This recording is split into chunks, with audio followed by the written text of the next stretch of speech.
focus your thought tonight on teachers. After the meditative thought, we'll do the Pledge of Allegiance.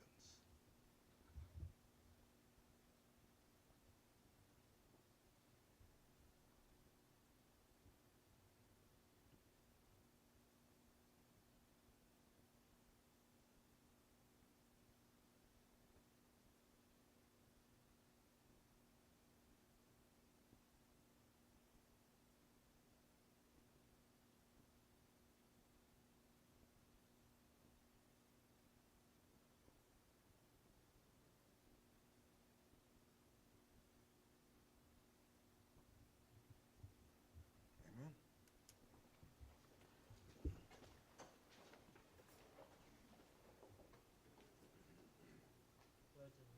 I pledge allegiance To the flag of the United States of America and to the republic for which it stands, one nation, under God, indivisible, with liberty and justice for all.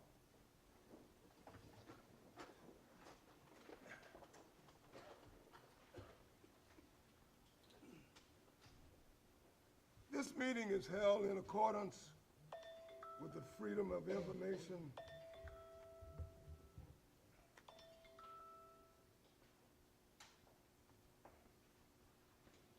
I do apologize for that. This meeting is held in accordance with the Freedom of Information Act. The news media has been notified and a copy of the agenda has been made available to the public. The meeting is open to the public, and the public is welcome to attend in person. All persons wishing to attend the meeting by virtual means may do so via YouTube, Sumter School District Board meetings, and Sumter School District Facebook page. The vision for our district is the Sumter School District is committed to educating, empowering, and enriching the lives of all students to reach their full potential. Our mission, Sumter School District, is committed to providing a safe, nurturing, and high-quality educational environment that supports diversity and equips students for local and global success. I am Ralph Canty, Chair, and I represent Area 3. Esquire Bonnie Disney is our Vice Chair representing Area 9. Sean T. Reagan is our clerk representing Area 5. Daniel Palumbo represents Area 1. Brittany English represents Area 2. Tara Kaiser Johnson, Area 4. Matthew McLeod, Area 6. Sherry Smith, Area 7. Jeff Zell, Area 8, and Denise R. Jones, Shore Air Force Base representative. Ms. Brittany English and Mr. Matthew McLeod will be delayed but are expected as the meeting progressed. Our superintendent is Dr. William T. Wright, Jr., and our administrative manager to the superintendent and to this board is Ms. Shante A. Scott. Well, here we are for our second meeting, and as you will discover tonight, we have quite an agenda before us, but as a board, we are committed to full and thorough deliberations of each item, and it is our intent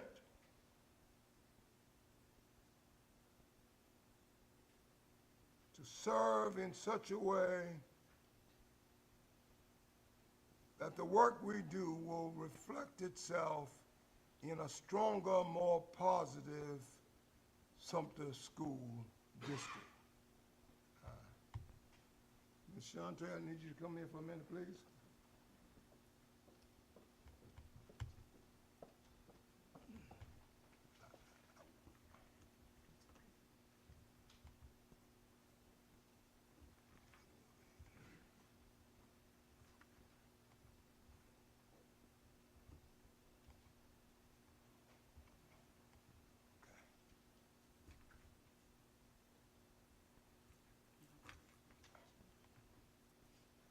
We have the agenda before us for approval.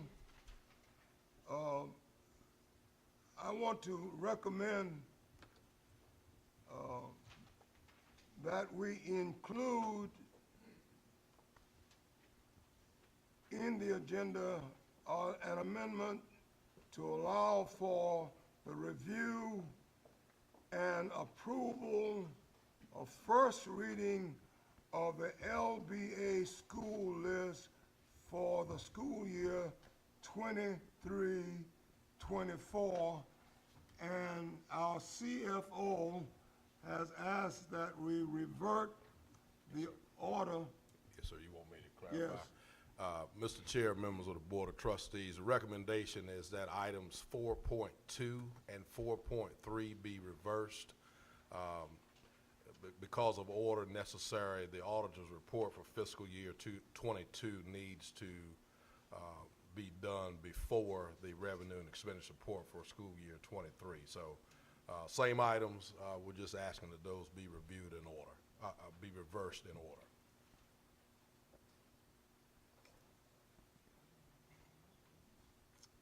Can we get a motion? Mr. Chair, I make the motion to reverse 1.2 and 4.2 and 4.3 on the agenda And the LBA? in the LBA course list. All right. Is the motion supported? Second. The motion is supported. Is there any discussion? All those in favor will indicate with a show of hands. Those who oppose, the same sign. And so it is ordered. 3-point board communications. 3.1 announcements.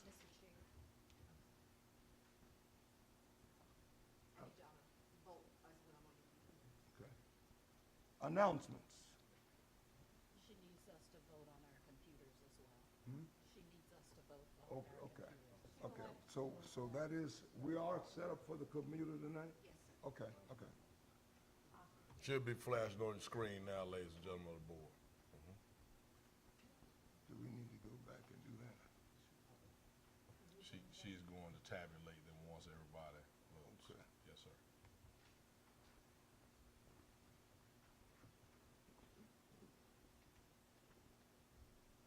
Okay.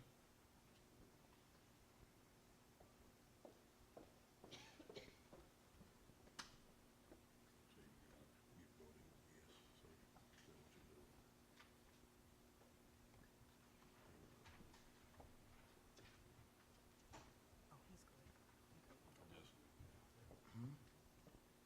What did she say? So she's going to let us know the outcome. You're okay.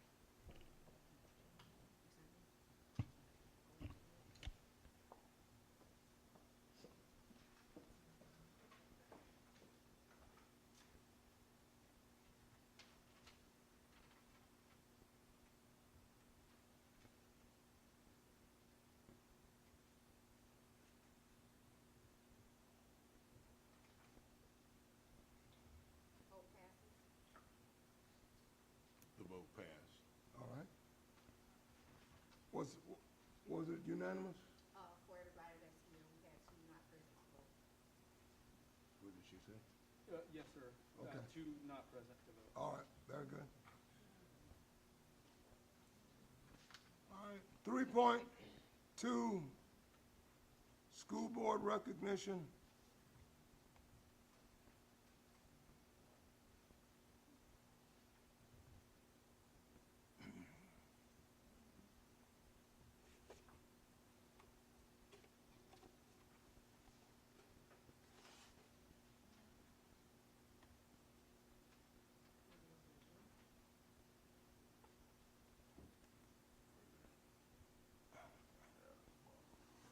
Yeah, okay.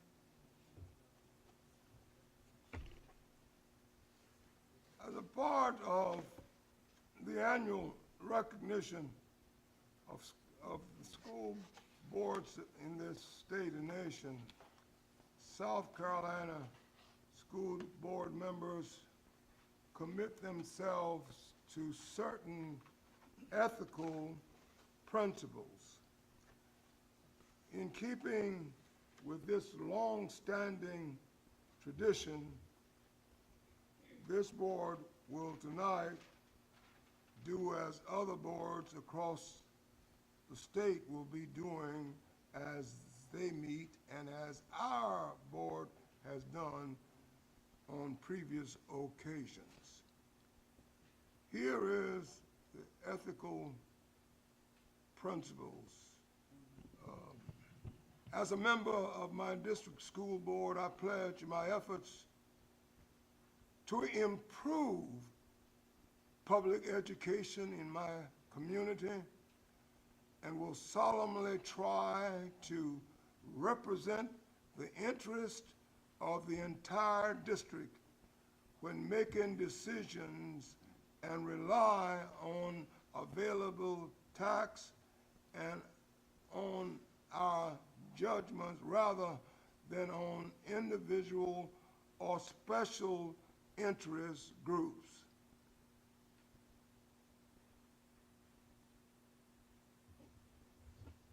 The second part, Ms.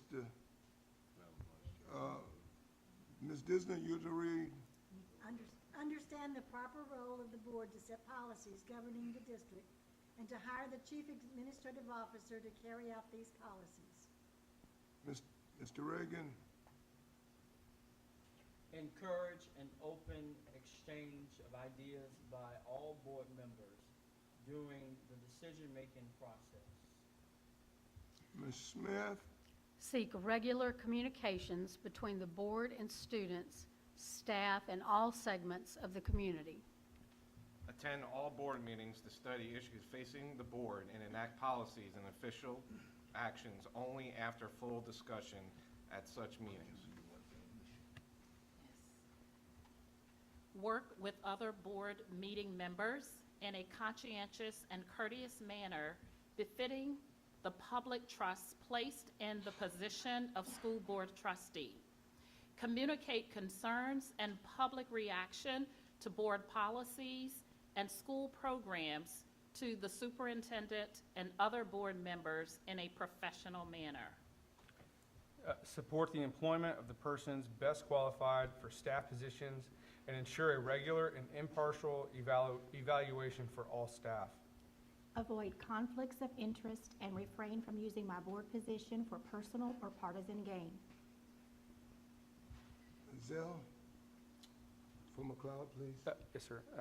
Encourage recognition of the achievements of students and staff and of the involvement of community residents. Support legislation and funding which will improve the educational opportunities and environment for students and staff.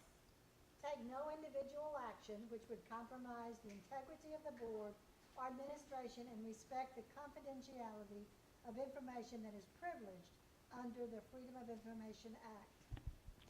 Study current educational issues and participate in training programs such as those offered through the South Carolina School Board Association and make our district educational settings the best possible to encourage all students to achieve and to love learning.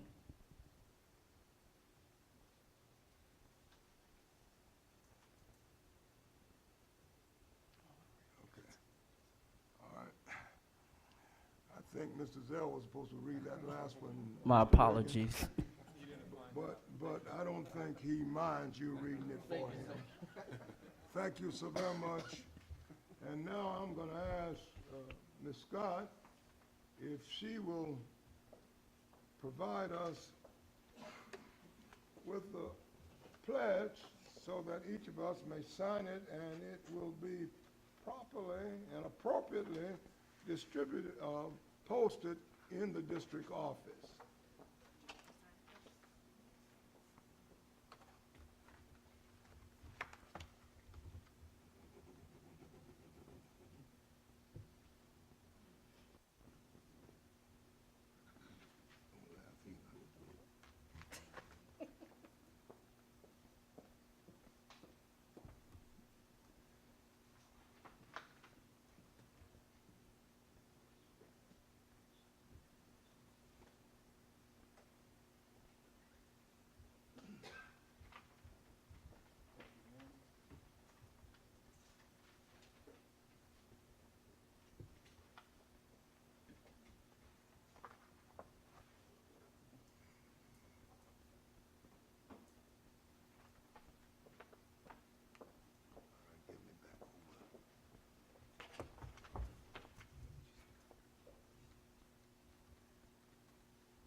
Thank you.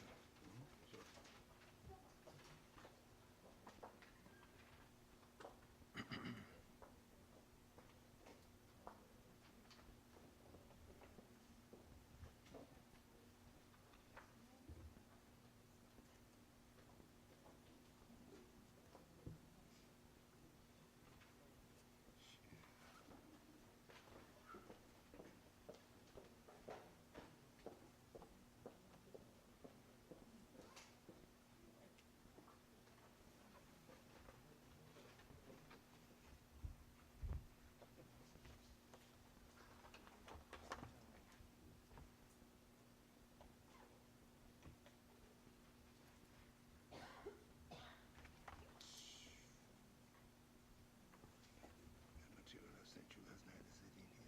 I put it in the folders and I emailed it to, it's in the folder. In the folders. And you can go ahead and present it. Dr. McKinney? Dr. Cannon? Dr. Cannon?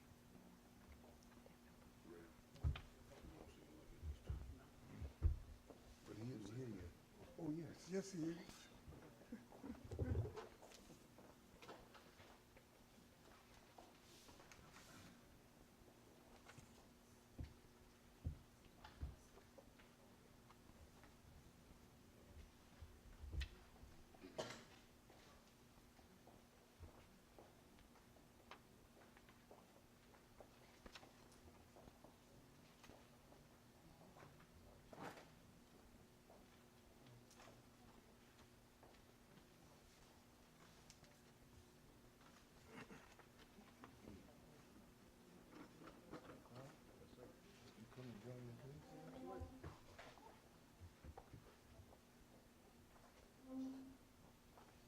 Mr. Superintendent, would you join me?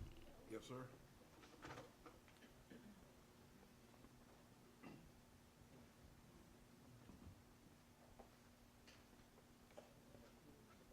Mrs. McLeod, Dr. McLeod, why don't you come and join us as well, okay?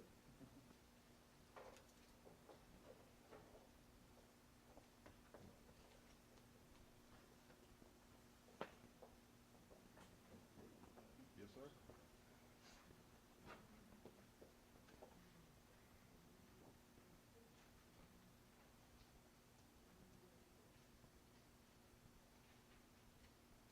Tonight, as a board, we have the honor of saluting Board Member Matthew McLeod for 10 years of service as a school board member. This award is presented by the South Carolina School Board Association and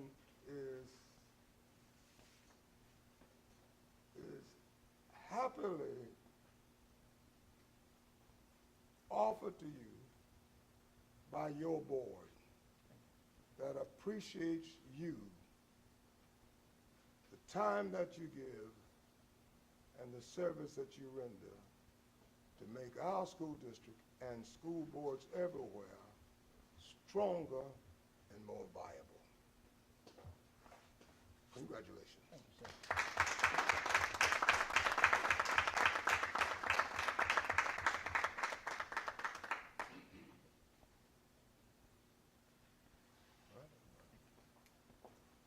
Congratulations, sir.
Oh, Ms. Scott.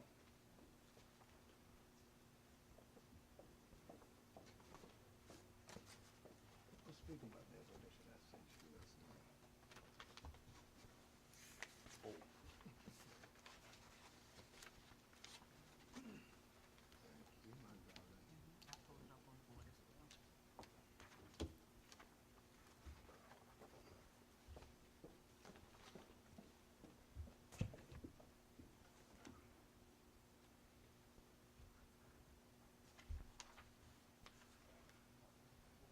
Ladies and gentlemen of the board, we're now to item 3.3, shared vision. Tonight, I do want to formally present to the board 14 vision statements for our consideration, and I do want to encourage each board member to add to that list any vision that they may have for our district.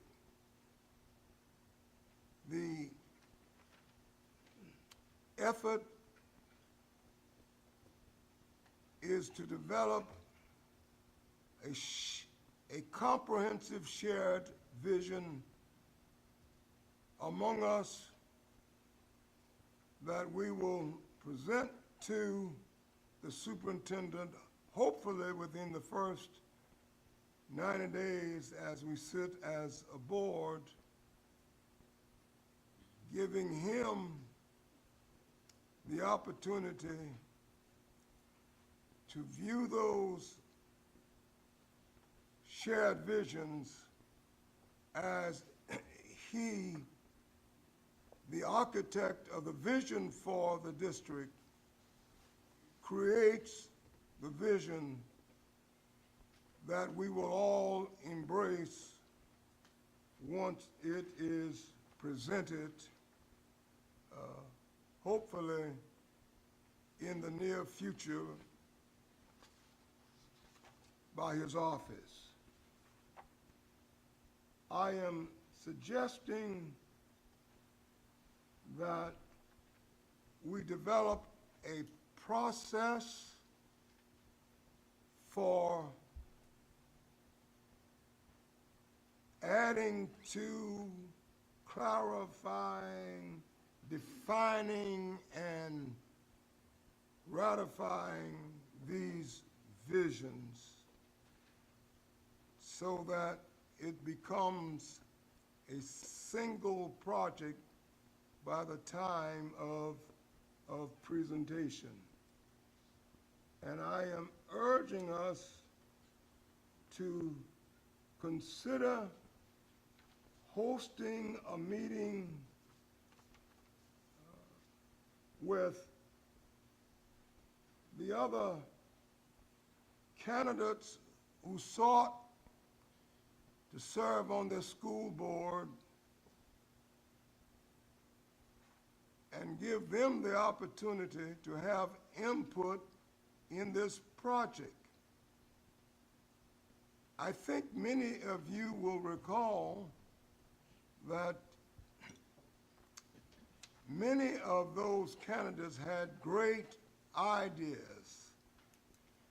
And if we're going to build a strong, healthy district, we need an infusion of all of the ideas possible so that we can come up with a progressive, dynamic plan that will take our district from wherever it is to #1 in this state and nation.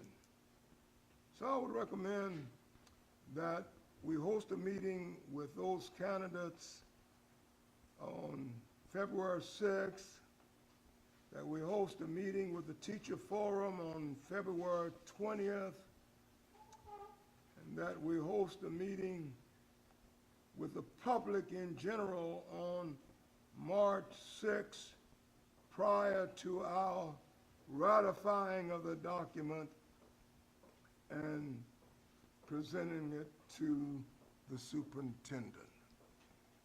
If there's any discussion of the idea at this point, we will entertain it. If not, we'll come back for an action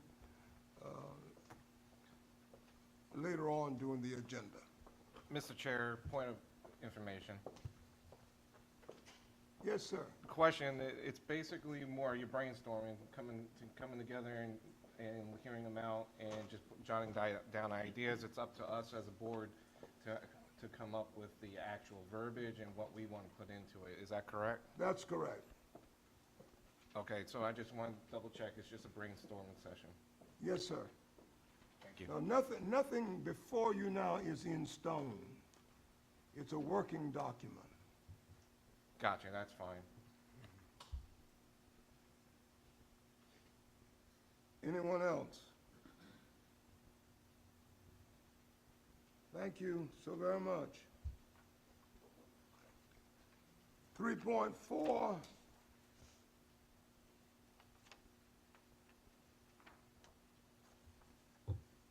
committee appointments. I would like to remind us all that we are waiting for your surveys so that we can determine which committees you would prefer to work with during this period of time. Tonight, I want to talk a bit about public membership because hopefully we will finalize committee appointments at our meeting next month. Finance Committee. I want to recommend for public members on the Finance Committee, I want to recommend that we invite the legislative delegation, Sumter County Council, and Sumter City Council to each nominate a person to serve on this committee, and that the chair of the board will also nominate a person. Policy Committee, Facilities Committee, Curriculum, Instruction, and Assessment Committee, and Fine Arts Committee. I would recommend that each board member nominate a person to serve on one of these committees, and that each of the 5 committee chairs nominate a person to serve under their chairmanship, with the exception of the chair of the Finance Committee, who may select either of the 4 other committees for his/her nominee to serve. The chair will nominate one person to each of the committees. Discussion. Mr. Chairman, Yes? a point of clarification. When you say each board member nominate a person, are you referring to a person from the community or a person from the board?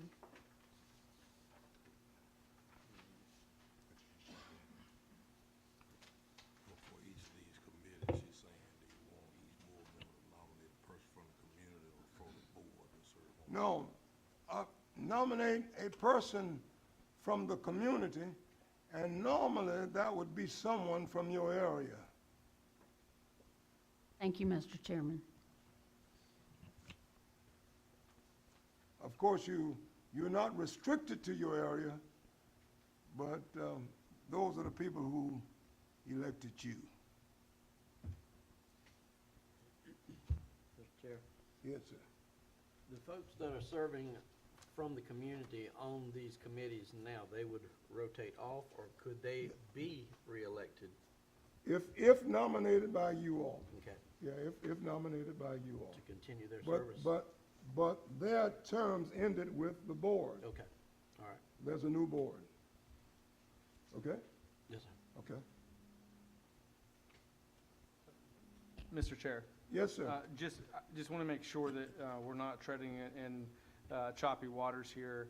Is having community members appointed on the board committees, is this in line? And this is, I just don't know, is this in line with our policy? Are we going to get ourselves in any sort of legal No, issue? we, frankly, having public members on our board has been in our policy since the board existed, since we started the school district. Sometimes in the last 2 years, the board voted not to have public members any longer, but when I went back and reviewed the minutes, they ended up with public members anyway. Oh, no. They came up with committees, but then at the end, merged the committees back with the board. All right, So understood.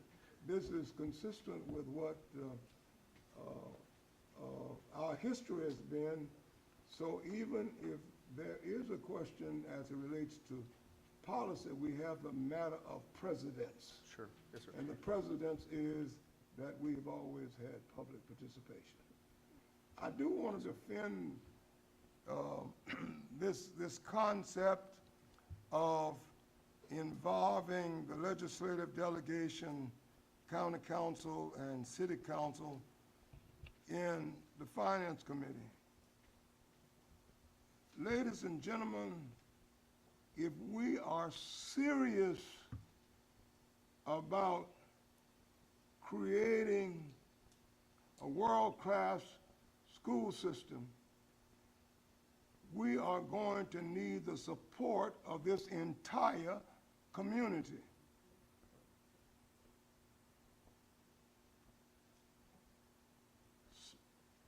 Our funding comes from the federal government, from the state, from county council. And all of us appreciate the influence of city council. And I firmly believe that if each of these bodies had someone sitting at that table who had a level of confidence in what we're doing, that public support for this district will grow. We need the Sumter community behind us. And the Sumter community needs the Sumter School District to thrive in order for this community to flourish.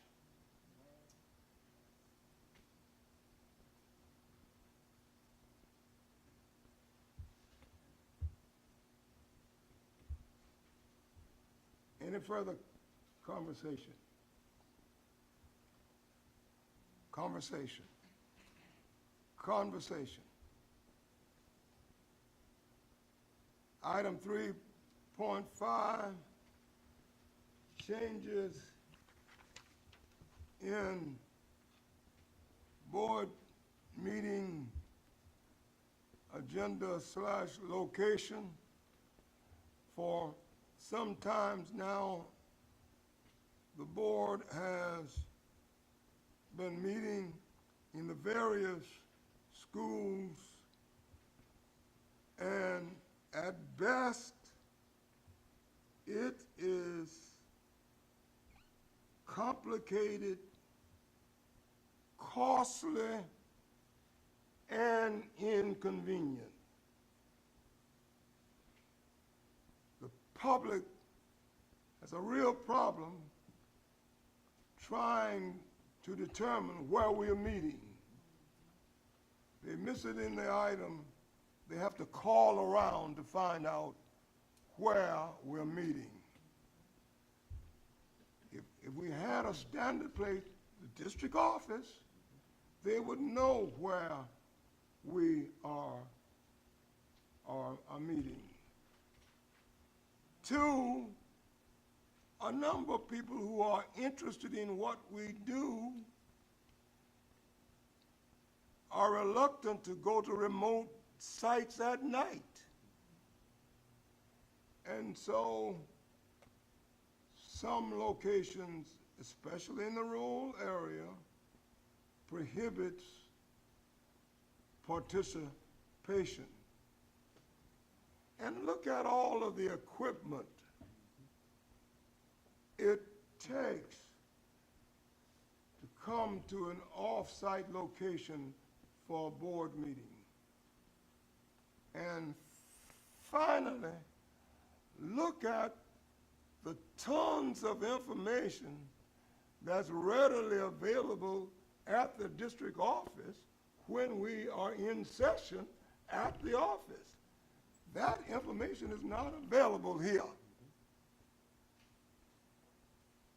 If we needed it, we would have to get it tomorrow or at our next board meeting. And it's for this reason I think we should have more of our meetings at the district office. And I would suggest that we have a quarterly town hall meeting and let that rotate from school to school, and we take that entire work session to listen to the community and to hear what they have to say about how we can better serve our children and serve this community.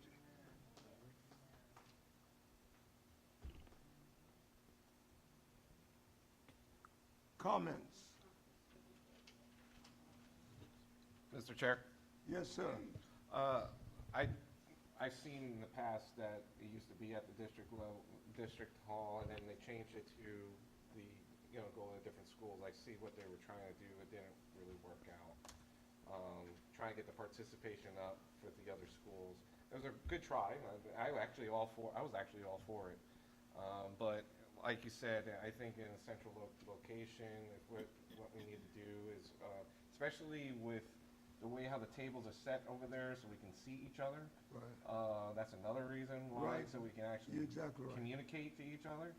I'm actually all for it. The only thing I want to say, and I actually brought this up to Ms. Scott, is to make sure the TVs are up, because sometimes it gets overflowing in there, and you've seen in the past, it gets a lot of people, just to make sure that we have chairs and stuff like that in the waiting room area to make sure if we do have a big crowd, that they can actually see it on the TV too, so they can still, to watch it if they can't get into the room. So I'm actually all for it. I don't see any type of issues, and hopefully maybe now everybody is not confused and we can go to the district, so. In regards to, I like the idea. I think we need to discuss more on, public opinion and being out there. I think we need a lot more of it. I just want to get more of your ideas of how to do that in the quarterly portion of it. Is it just basically only them, and I'm all for it, as long as we're communicating with the public and not going into other things. We want to listen to them, so. Right. But, yeah, thank you. Very valid points, and you out-thought me on that. I appreciate it. Mr. Chairman. Yes. Ms. Smith? Yes, Okay. I agree with everything that Mr. Palumbo said. I also agree that the quarterly meetings for public interaction are an excellent idea. Many of us ran based on more interaction with the community, give and take, when we were campaigning for these positions, and that would be an excellent way for us to follow through on those promises, so that in the development of this expanded vision and the committees, we need that input, and that is a good place for us to get, and I highly recommend that we have at least quarterly, and move those around the district. But going back to the district office for most of the meetings is, I think, a good idea. Okay. All right. Thank you, ma'am.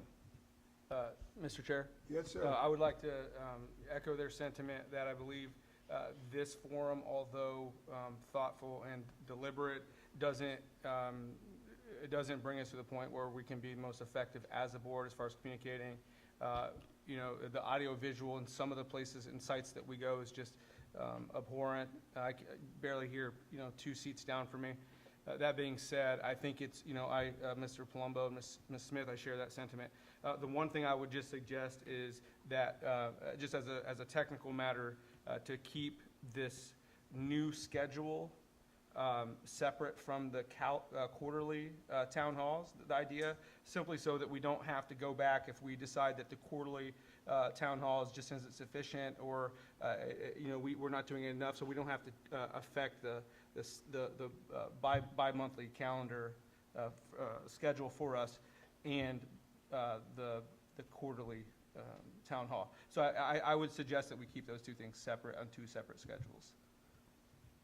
Does that make sense? I think it does. Okay. I think it does. All right. I'm not sensing much disagreement among us on any of these issues. Not at all. Okay. Okay. All right. Mr. Chair, my only question would be, as far as policies are concerned, there isn't anything currently in policy that would prohibit us from doing that, is there?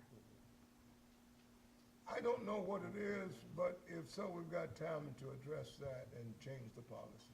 Excellent. Otherwise, I'm fully aligned. Yeah, okay. Good question. Thank you very much.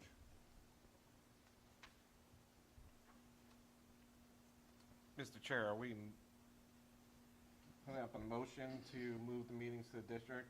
No, no, sir, we'll come back to that on the action, okay? Okay. Is that okay? All right, all right. Moving on to item 4, Superintendent's report. Mr. Superintendent?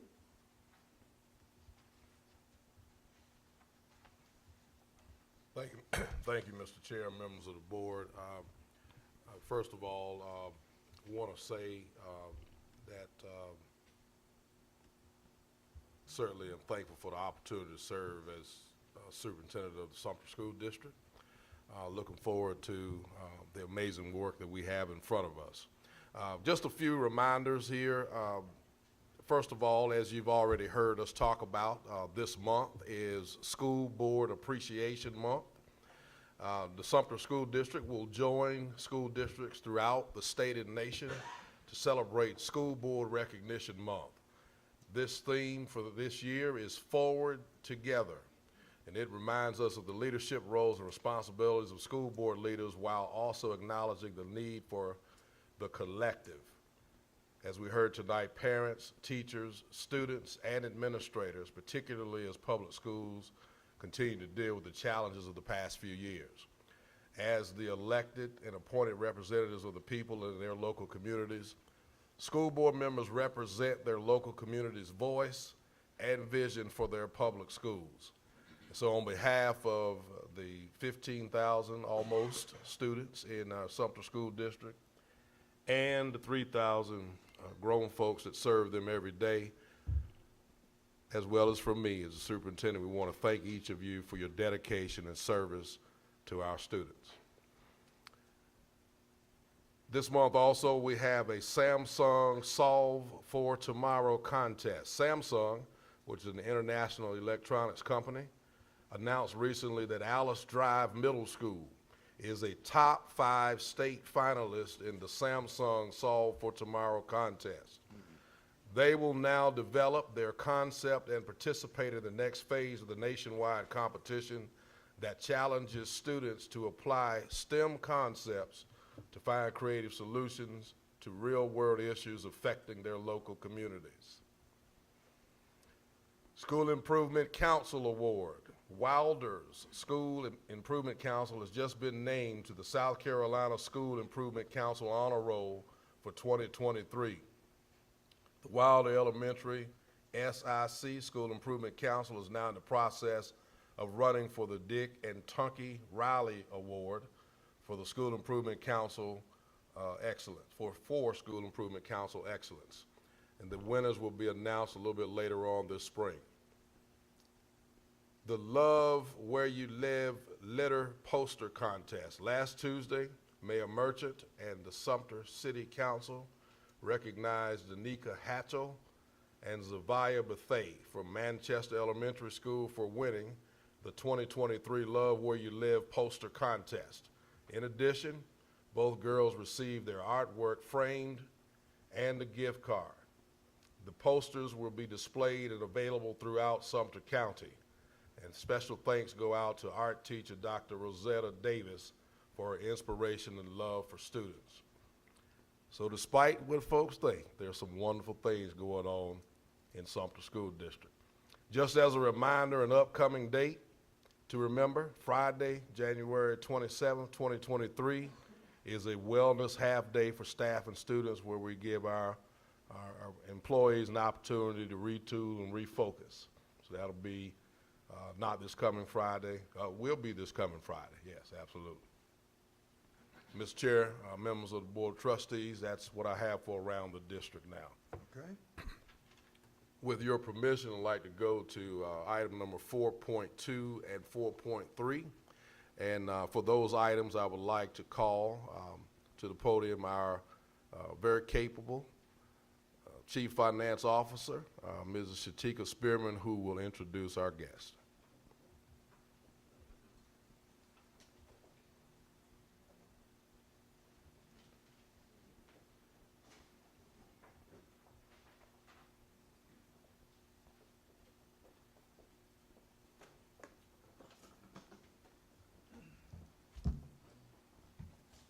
Good evening, board members. Good evening. would like to present to you Mr. Brian Nicholson, who is our auditor for Malden, with Malden and Jenkins CPAs and Advisors.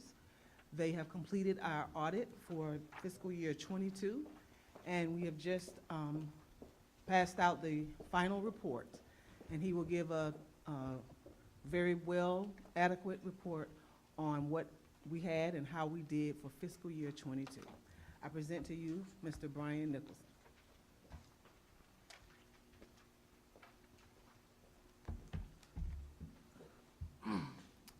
Good evening, board members, Mr. Superintendent, Mr. Chair, Ms. Vice Chair. My name is Brian Nicholson of Malden Jenkins, and so you should have received two reports. The first is the district's financial and compliance report for June 30, 2022. I'm going to hit some highlights in that, but I'm really going to go over the presentation, which will be presented on the screen.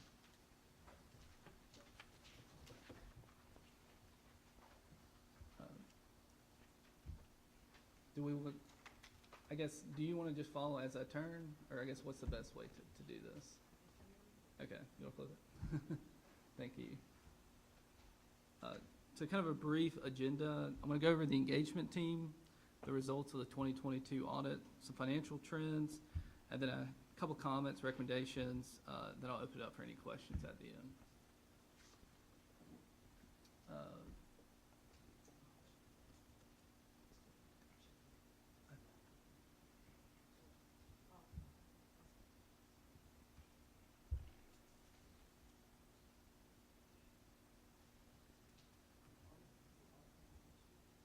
Yes. It should, I think it's that top PDF.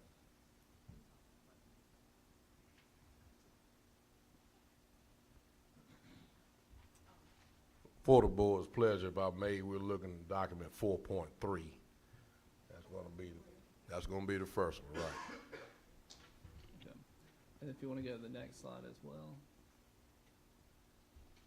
So the engagement, the team consisted of Mr. Tim Lyons. He was the engagement partner for the school district and ultimately the person responsible for the district's audit. Mr. Grant Davis was the quality control reviewer. And what that means is we have an unbiased partner come in to do what we call our engagement quality control review. And myself, Mr. Brian Nicholson, was the senior manager on the engagement and ultimately the lead auditor and point of contact for the district. Oh, excuse me. Next slide, please. Results of the 2022 audit. So our audit was performed in accordance with generally accepted accounting standards and government auditing standards.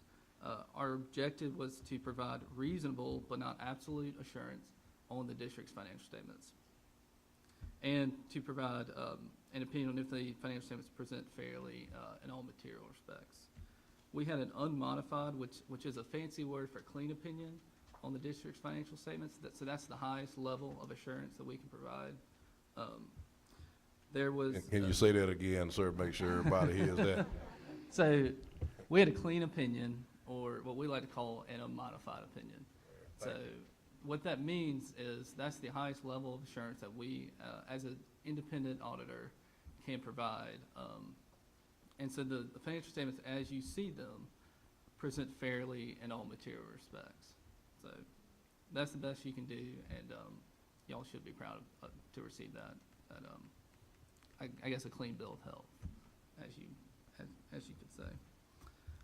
There were no material weaknesses or significant deficiencies in internal control, no findings that we reported in the statements, and no instances of noncompliance.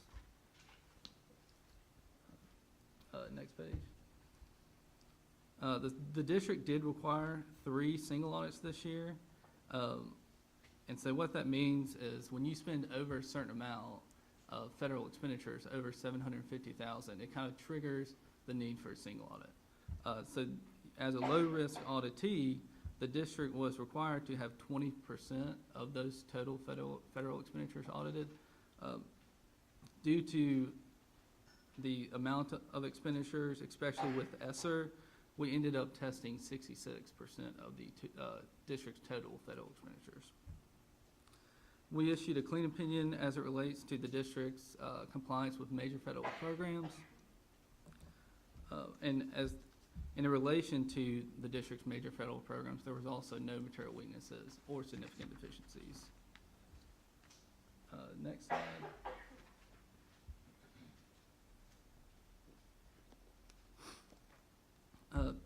These are some required communications. The district's significant accounting policies can be seen in note 1 of the financial statements. I'm not going to go over those, but you are encouraged to read those. There was one new accounting standard that was implemented. It says here that there was no new accounting standards. That is sort of a typo. GASB 87 leases was implemented, but it had no material effect on the district financial statements. So if you're one of those that's going to do kind of a side-by-side comparative, you're really not going to find any difference between 2021 and 22. Excuse me.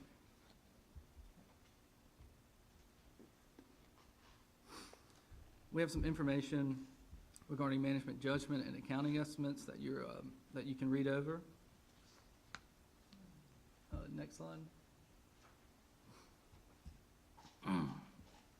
We received full cooperation with management, and what that means is there was no disagreements, and we were provided with access to whatever information we felt we needed to complete the audit. At the end of our audit, we request representation from management. Essentially says we were not engaged to provide any management services, and we were required to be independent, and we were independent to the district. Next slide. Some other required communications. I'm not going to go over these as well, but we do encourage you to read those. Okay, some financial trends here. As it's been the last 5 years, the district has done a quality job budgeting for the general fund. As you can see, revenues significantly,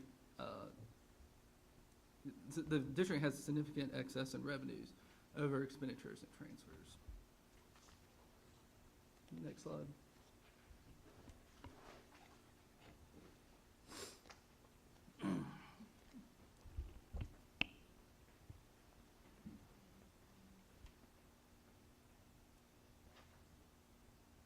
Yeah, thank you. This just kind of highlights the general fund's net income over the last 5 years as compared to 21. Excuse me.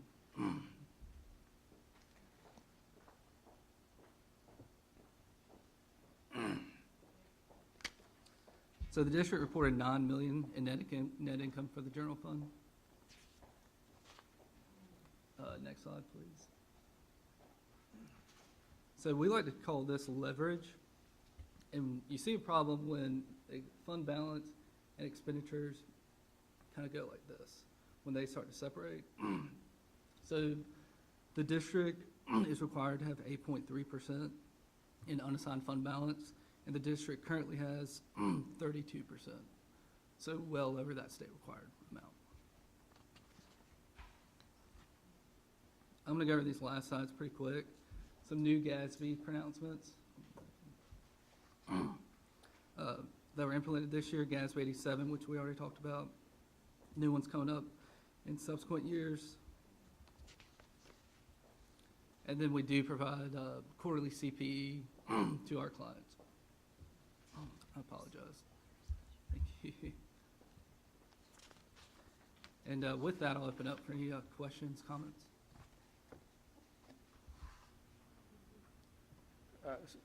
Mr. Chair, I have a couple questions here. Yes, sir. Not sure if this is, and so what was your name again, sir? Brian Nicholson. Mr. Nixon, thank you for great presentation there. We appreciate what you're doing for us, providing that clear view of where we stand. One of the questions I have, and this is on one of the communication slides there. Can you talk to there was a statement that says one past adjustment during current year. Was that, can you speak to what that adjustment was, and was it significant in any financial way to affect the balance? Mr. Zell, Yes, sir. so, I'm so sorry. No, please. You're the boss here. So when I spoke earlier about GASB 87, the district, or GASB, requires all entities to disclose their leases as an asset, and then the deferred inflows, which is the offset revenues, as a, almost like a liability. So that is that past adjustment. It was not material to the district, and therefore was not disclosed.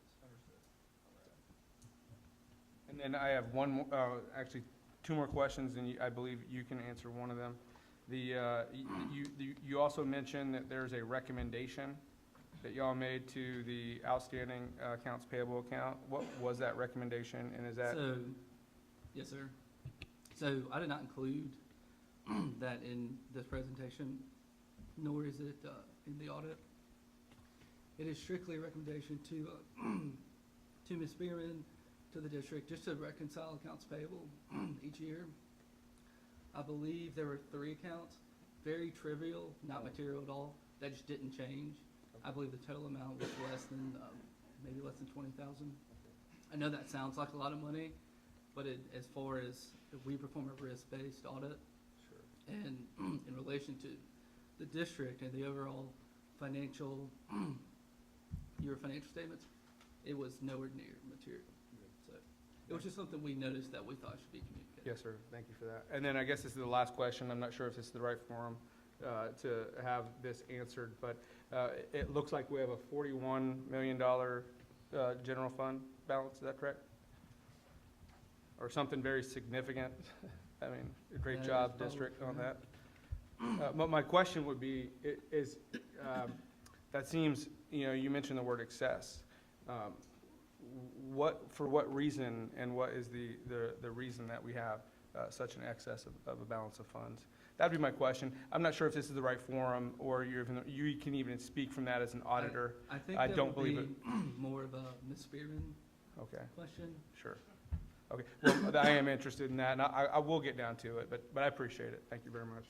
I do want to say, this was our first year working with Ms. Shatika, and, with us being new to her and her to us, she did an excellent job kind of navigating the audit process. I like to say it's kind of invasive, because we come in and essentially ask for everything. And, you really can't tell us we can't look at certain items. We're not going to ask for anything we don't need, but in order to conduct an audit, there's a lot of information that gets shared back and forth. She has to do that while also doing her regular day-to-day. And she did an excellent job getting us what we needed and making sure we had the right information to give y'all a thorough audit in a timely manner. So, thank you for that. We do appreciate that. Mr. Chair, I would just like to state that I was most impressed with the outcome of this particular audit. Of course, it goes back to Ms. Spearman, thank you, and to the audit committee. I noticed on page 9 out of 14, and it probably relates back in some similarity to what Mr. Zell asked around revenue over expenditures, the excess revenue. It's noted there. And then as we continue to page 10 out of 14, I noticed that there are several peaks and troughs in terms of net income, specifically from 2018 to 2022. And I was curious if that is a norm or a standard and something that generally or typically happens. And then finally, as we move on to the financial trends and the leverage, clearly it goes back to what Mr. Zell stated. So I'm not sure if that's something that can be addressed now or if it needs to be addressed later. The net income effect strictly goes to, and this is general fund only as well, just kind of make that clear. Y'all stick very close to budgets. I don't think I had many over expenditures in your budget. I have to go back and look. But y'all budget for this growth. So that is what you're gonna see as far as going back and look at past financial statements as well. That's gonna be part of it. And then as far as what y'all are budgeting for, that will be more of Ms. Spear. So, Thank you.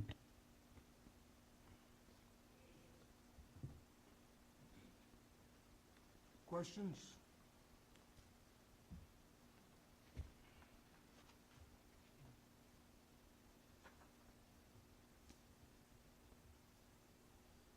Mr. Nicholson, is it typical in school board business for a new board to be approving an audit from a business cycle they've had no involvement with? well, ultimately, you're responsible for the district's financial statements. Excuse me? Ultimately, these are your financial statements. So I don't know if it's how often that happens, but at the end of the day, that they are y'all's financial statements. I don't know if that really answers your question. Well, you haven't. You haven't. Okay. I'm not sure how common it is, no, sir. Pardon me, but is it, we bought it, we own it? I don't want to phrase it that way, but at the end of the day, y'all are ultimately responsible for these financial statements. We do the audit, but it is management's financial statements. Can you tell me how long your company has done the audit for the Sumter School District? I'd have to go back and check. I've been involved with it for the past 2 years. We like to rotate managers, just kind of get a new set of eyes. But as far as our firm doing it, I'd have to go back and check. I served on this board until 2 years ago, so I think you all came on since then. My question is, typically, the board would get the audit in November. Why are we getting it in February of the next year? I think that's more has to do with kind of us being new to Ms. Spearman and her being new to the audit process. I believe we initially started our engagement early October. And we like to call it PBCs, prepared by client listings. Those were not ready for us to conduct our audit, so we had to push it back, which then ultimately kind of pushes back the final report, if that makes sense.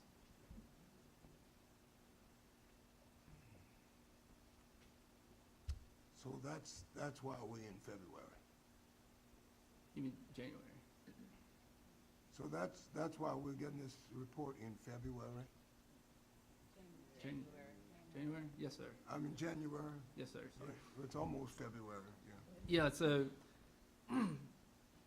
typically the way the audit process works, we schedule, typically it's 2 weeks for a district of your size.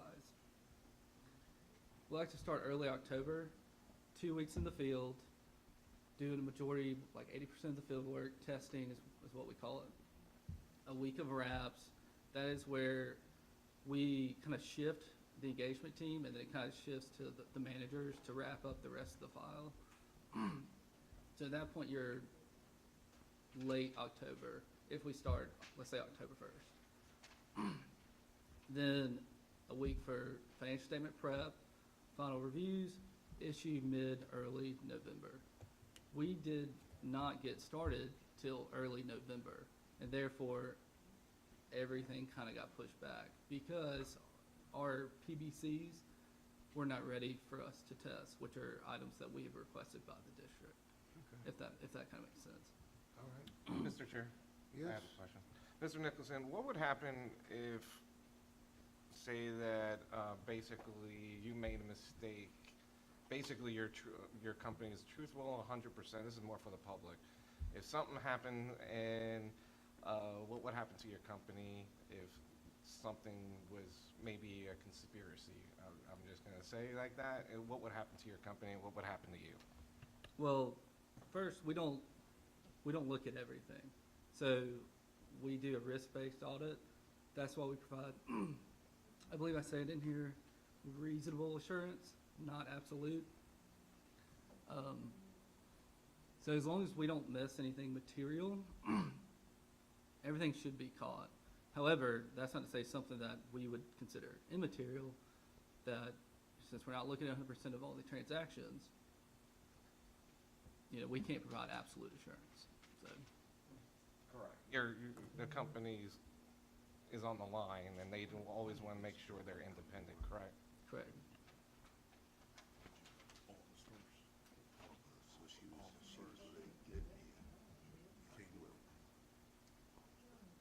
Mr. Chair, Yes, I just have a couple of very simple questions, but it's more for the public. Mm. And to reiterate, did you say we have what you would call a clean audit? Yes, ma'am. So as we enter this year in our terms, it looks like we are beginning with a clean audit from the prior years. Yes, ma'am. And would you say that 41 million in the general fund satisfies, and I know the answer, but I'm asking you, satisfies the state requirement for our district or any district? Yes, ma'am. I believe best practice is 20 to 25%. And y'all, that 41, you have 32% of unassigned. So would you consider that fairly healthy? I would consider it healthy, yes, Okay. ma'am. Thank you. I have a question too, Mr. Nicholson. So you can say, I understand the clean bill of health and that you don't look at every expenditure, obviously, but you have what percentage assurance that all funds are accounted for? There's a history in the district. There's a reason for the question. I don't want to be vague. A reasonable assurance, Yeah, percentage-wise. I'm not, so just. reasonably, every single fund is correctly stated. As with all the funds of the district, we don't look at everything because an audit is not 100%. It's a risk-based, high-level approach. But yeah, so like our clean opinion, that covers every single fund. So every single fund is materially correct as it relates to the overall financial statements. So.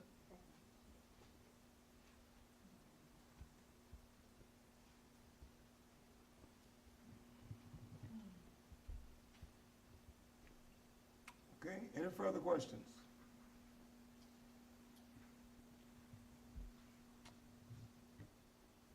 Sir, thank you. All right, well, thank y'all.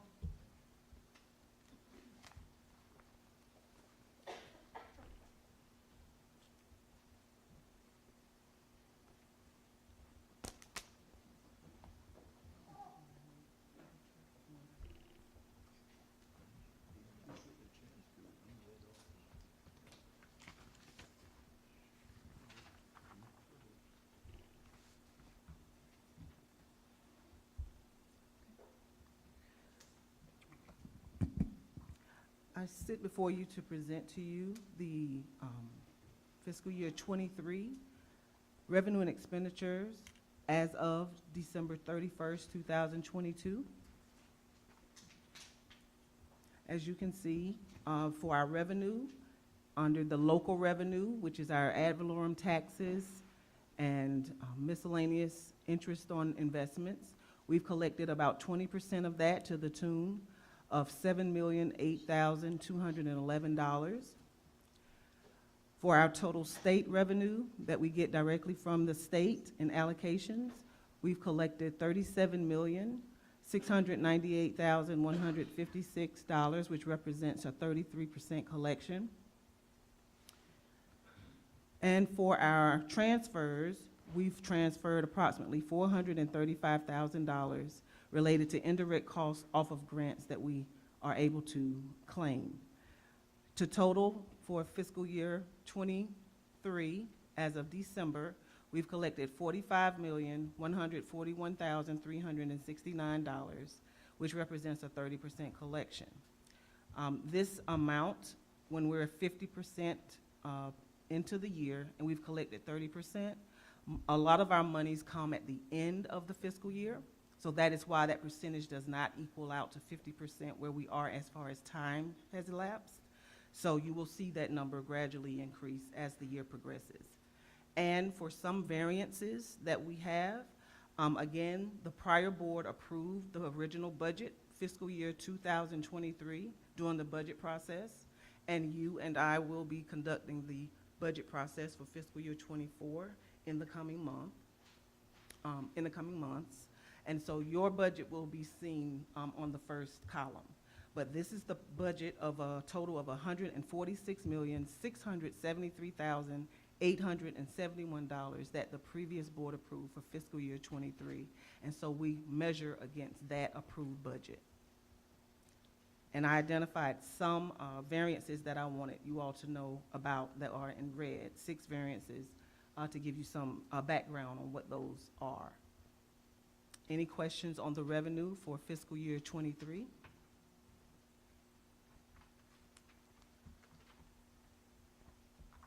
Okay. I'll move on to the expenditure portion for fiscal year '23. To date, we have spent approximately $52,405,550 in expenditures.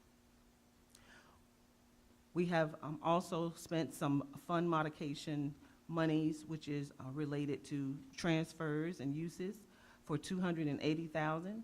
That comes to $52,685,550 in expenditures.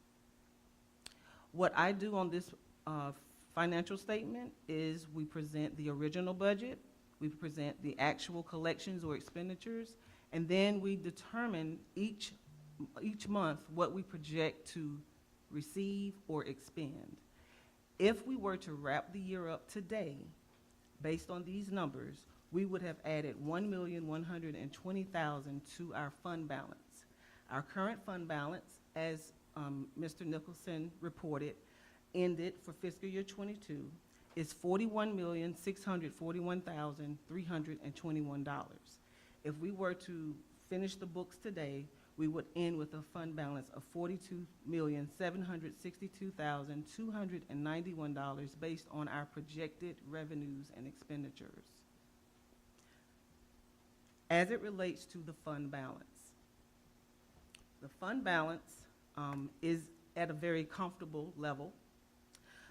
It represents over time the net assets of our district. The reason that these monies have really excelled in the last couple of years is because of ESSER and other fundings that have replaced our need to use the general fund monies. So every district, because I attend a roundtable with other school district CFOs, have also experienced huge fund balances. But what we all know is that the ESSER funding will be ending next fiscal year. Those monies will be completely gone. And so those fund balances have no choice but to increase because we have funding that we can use instead of our general fund dollars, in a sense. So that is why we have an exorbitant fund balance, and we're not the only one to have one. But there is something called a financial cliff that all school districts will be experiencing, and you have to be able to maneuver. During this budget cycle, my desire is to evaluate our expenditures, evaluate our contracts, evaluate our need, eliminate any fluff if there is any to eliminate, and to seek your support in ensuring that revenue is collected, that we have our support that you talked about with the local community, so that we can be in a great position when we jump this cliff. So that is why we have an exorbitant, well, not exorbitant, but a very comfortable fund balance today. That concludes my report. Any questions? I do. If we didn't have those funds, do you know where we would be right now? If hypothetically, what would be our percentage of where we'd be at if we didn't, basically take away those funds, where would we be at? I would love to give you a history of our fund balance, and if I can report back to this board with that information. I am privy to some of it, but I would like to get it exactly right. We have a timeline of our fund balance history, so I can get that to you. Another question. And I've seen some of the surveys out there, what we're trying, maybe what you're planning on doing. Is there like an unfunded list where with these funds that we plan on some big ticket items that we want to go towards with the money that we have at the end of the year, of the fiscal year? I'm not clear on what you're asking, sir. And then maybe I'll just talk to you offline. Okay. Yeah, it's Okay. more just seeing what are some of our top big ticket items. Could be on facilities, this Oh. facilities board, to where we can actually use some of that money. Because what happens if we don't spend, is that a program where we don't, we lose the money? I see what you're saying. You're Yeah. talking about ESSER specifically? Correct. Yes, yes, sir. On your next board meeting, I will be giving an update on the ESSER funds. We will be utilizing every dollar that we have been allocated, because that is one-time money. And we have completed ESSER 1. There were 3 phases of ESSER that this district received. ESSER 1, we utilized every cent before the deadline. We're now working on ESSER 2, and I will give you an update on where we are with that, as well as what our plans are for any unused balances. Thank you.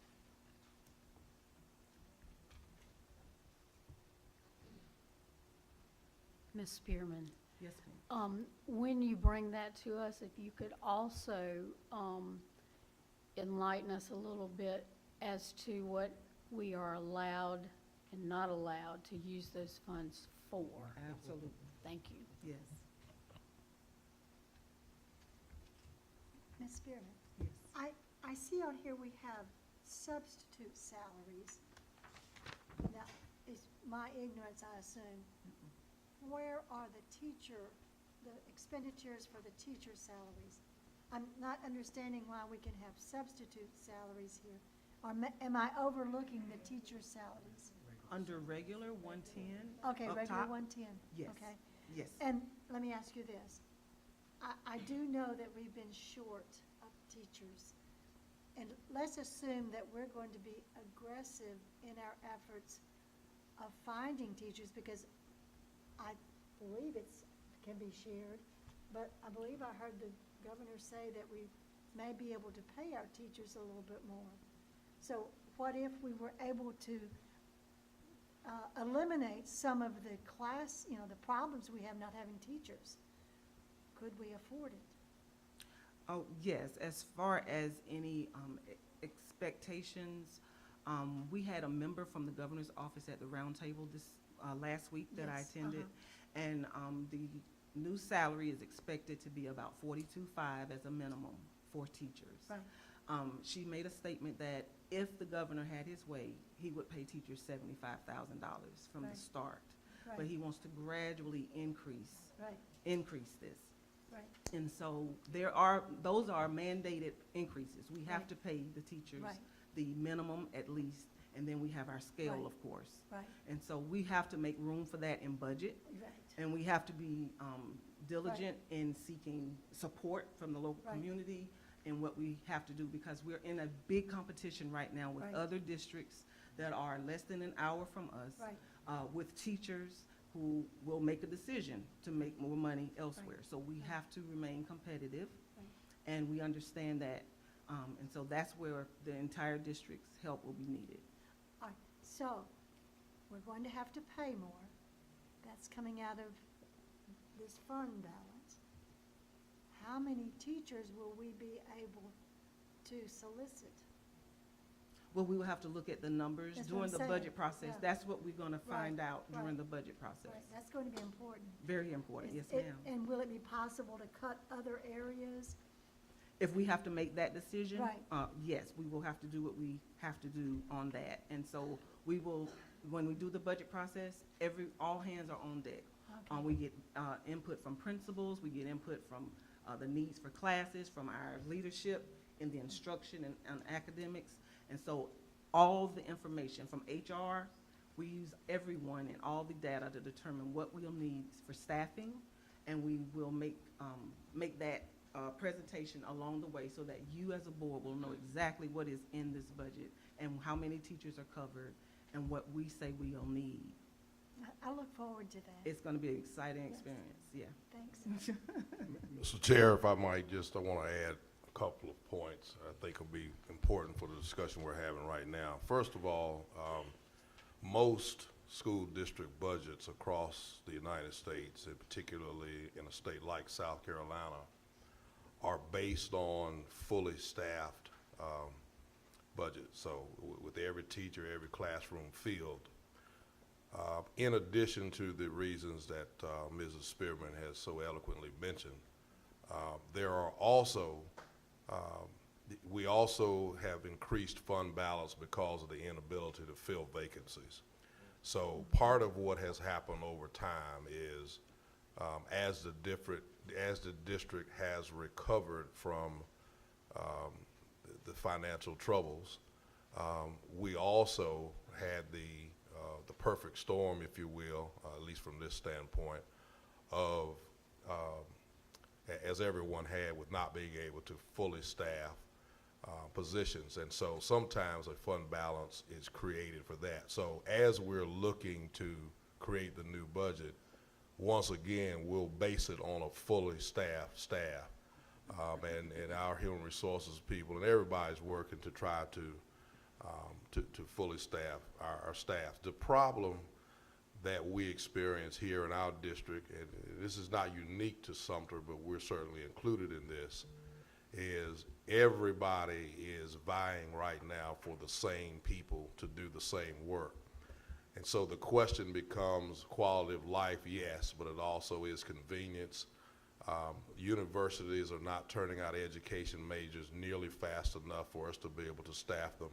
And so what we all need to do is understand that it is critical that we continue to remain competitive, which is kind of what we're saying earlier. You know, as we're going out and recruiting, we have to make sure that we are financially competitive and that we have classroom environments that are inviting to teachers to come and work with us.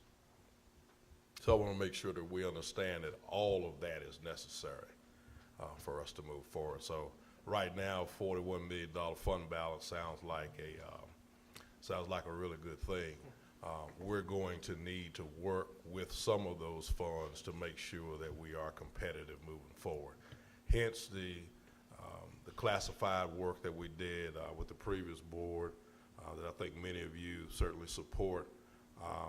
We're going to have to continue to look at ways to make sure that we are attracting and retaining the best talent in our district.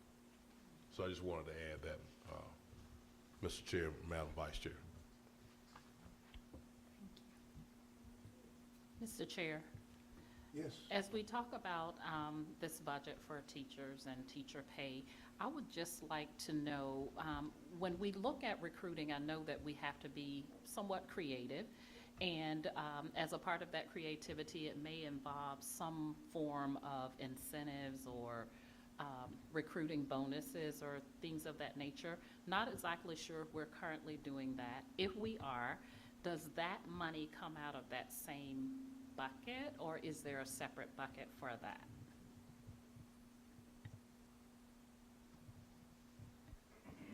Yes, sir. Come right on, So brother. we do get funding from Sarah in reference to teacher recruitment and retention. But they have a list of things that you can sell or things that you can use the money for. Sir, if you don't mind, come to the center.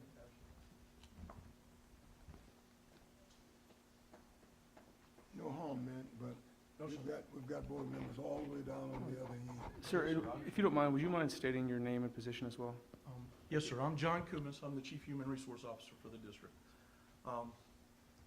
We get money every year from SARA, which we get because of our poverty index and our retention rates. It's used only for recruitment and retention of educators and teachers. But there is a long list, well, I say a long, there's a list of things that we can actually use the money for. And some of it is for incentives. Sign-on bonuses, we cannot use SARA money to offer sign-on bonuses. Sign-on bonuses in SARA's eyes and what they've explained to me is just a Band-Aid. And it doesn't show that we're actually retaining those folks in the district, because what they do is folks who are looking for the sign-on bonuses, they'll sign on with us this year for that $1,000. This is on the agenda in February. Okay. Could we hold that conversation until that time? Okay, thank you. Okay. Mr. Chairman, I have one more question for Mr. Kunis. Yes, And I don't think it would go specifically to Kelly Services. The substitutes that they're able to bring in, and we have a better fillage rate, are we getting the quality people that we can attempt to recruit and put on permanently to our staff so that we don't, is it a good funnel? Is it a good pool to choose from? Or are they strictly stopgap? They are pretty much strictly stopgap, as you say. These folks are truly substitutes that are coming in. Every now and then, we do get a person that, not even in the classroom, but may qualify for a paraprofessional, because there's some paraprofessionals that we also have to get subs for, especially if they're in those areas for DD pre-K and our pre-K classes. They have to have that extra person in there. They are some folks that we would love to hire. With Kelly Services, there is a date that we have under our contract. If you hire them within 30 days, it's going to cost us this amount of money. We'll have to pay Kelly Services. 60 days, up to 90 days. That 91st day, there's no penalty. We can hire the folks in after the 91 days. And there's no penalty from Kelly Services. The folks that we gave to Kelly Services, because we just brought them in this year. And we had some folks that we already had as substitutes and long-term. If we hire them today, there is no time. We can hire them whenever, and there's no fee associated with it. I tell folks to look at it as a 90-day probation. I think we're getting off of the agenda in the conversation. I'm going to have to rule that we'll come back to conversation about Kelly Services when it's on the agenda. Yes, sir. Thank you.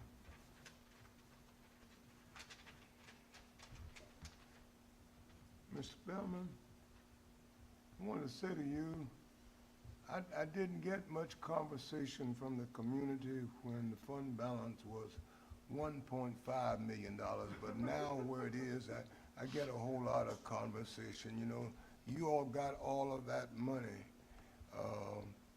and I wish there was some way for us to explain to them that all that money is really not all that money. So I'm really not asking you tonight for a response, but I do recall when we didn't have $1 million in the fund balance. So, but now, people in high places are saying you all got a whole lot of money when we really don't. Exactly. And we need to be able to help the community understand that, so that they can help us get in financial position to do what we need to do for the district. Very well said. Thank you, sir, for saying that. All right? All right. Thank you very much. Mr. Superintendent. Yes, sir. Mr. Chair, Madam Vice Chair, members of the Board of Trustees, we're going to now go into item 4.4. You have documents in front of you that attempt to point out some of the historical perspective behind realignment. I will try to give a little bit of information, and then to be quite honest, if there are questions, I may be counting on members of my team to help me navigate those questions. Some things I will know, but as everyone knows around this table, I just got here July 1st of 2022. But anyway, related to realignment, the district's former school board passed an option by a 5-4 vote in April of 2022 that would move about 2,500 students, or roughly 17% of the district enrollment, to a new school beginning in the fall. There was also a provision that passed that stipulated students in the highest grade offered at a grade level school at the time. So, for example, 12th grade, rising 12th graders, rising seniors at high school, rising 8th graders, rising 5th graders at their respective schools would not have to switch schools for the upcoming year to minimize some of the immediate changes. The reason why it is imperative that we bring this forth at this time is simply because if we are to move forward and continue with realignment, we have a significant amount of work to get done in order to be ready for the 23-24 school year. Some of which would include, for instance, course registration is taking place beginning in February. Of course, because of the sensitivity of that and getting that work done, and it would be imperative to know what school students will be attending for the fall. The redrawing of bus routes obviously takes some time to do. Staffing needs, athletics, and then special needs programs would also have to be realigned to follow the students. So superintendent is asking for the board to consider one of three options, whether to realign and continue on with it as your predecessors voted to do, whether to delay, if you will, realignment, or whether not to do it at all. My recommendation is that that decision be made sooner rather than later, Mr. Chair, just because of the imminent nature of the work that we have to do to prepare, should you all choose to continue to do so. All right. Discussion. Discussion. I have, if no one, I have one or two questions. One or two questions. Mr. Superintendent, Yes, sir. can you tell us tonight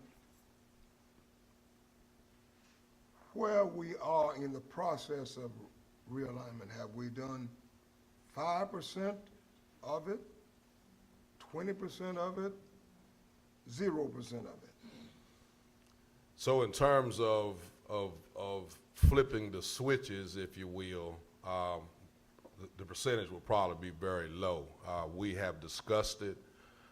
We have had meetings about it.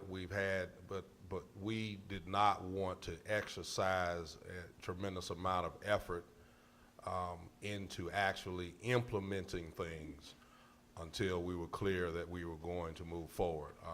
But we stand ready to do that. My role, Mr. Chair, members of the Board of Trustees, as I've said since July 1, is to implement the policies and procedures that the board sets forth. So what I'll say to you is it'll be a lot of work done between now and at the end of July when children come back.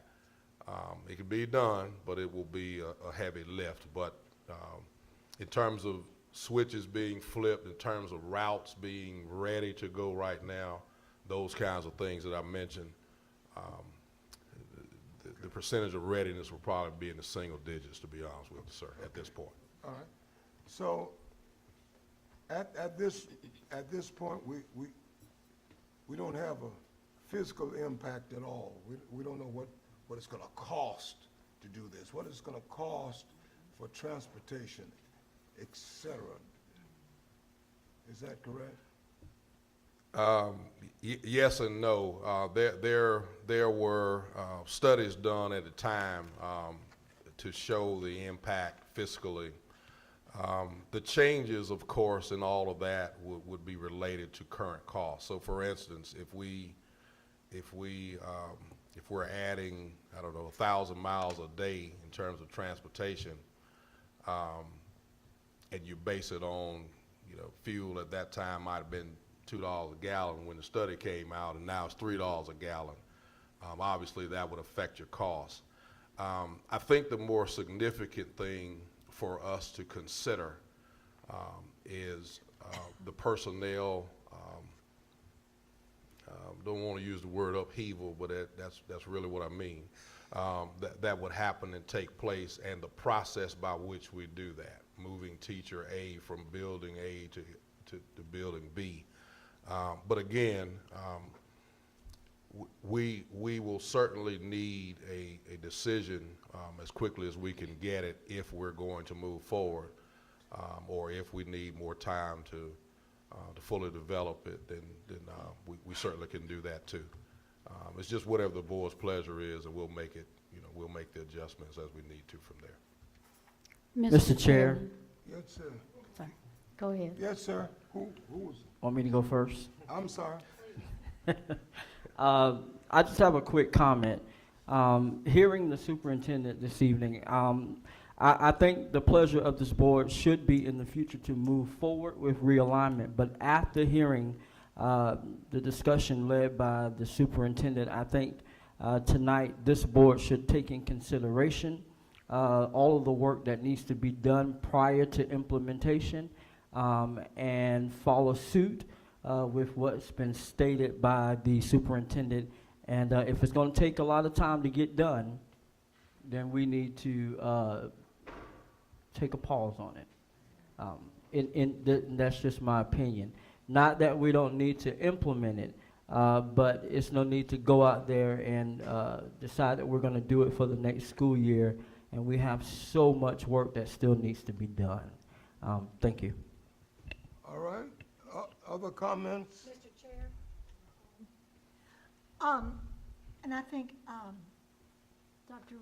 White, Yes, ma'am. has there been any study or any thought as to the academic impact that would happen to, for example, our South Carolina Ready scores, our PASS scores, and South Carolina PASS, those are the state scores.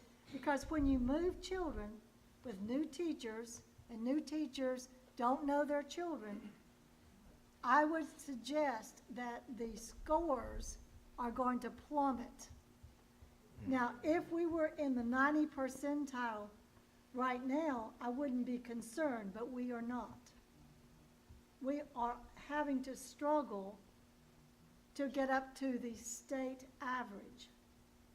And I would think that doing this in a hurried manner with teachers who are upset, parents who may not have bought into this, and children wonder where they are and where are their friends, I would think that we may be making a mistake not to perhaps delay, have a study or something. But as far as the academics of our children, I think we need to think about this carefully. Mr. Chairman?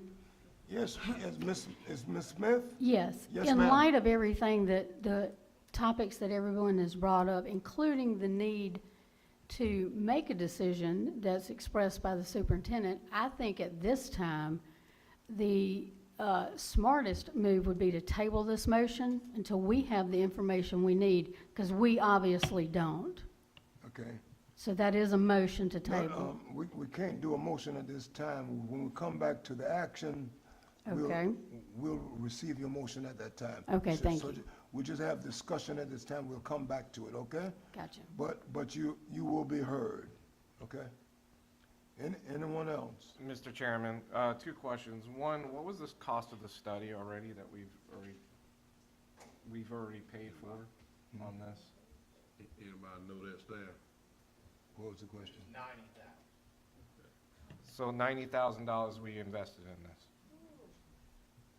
Actually, it was more than that. Correct. Included, they came in a couple of. Right, Correct. So we- it's nearly almost $100,000, and sounds like to me that we are not ready to make a decision. We have a matrix of a plan that goes back to July of '21 to get us prepared for all this, and we're on track.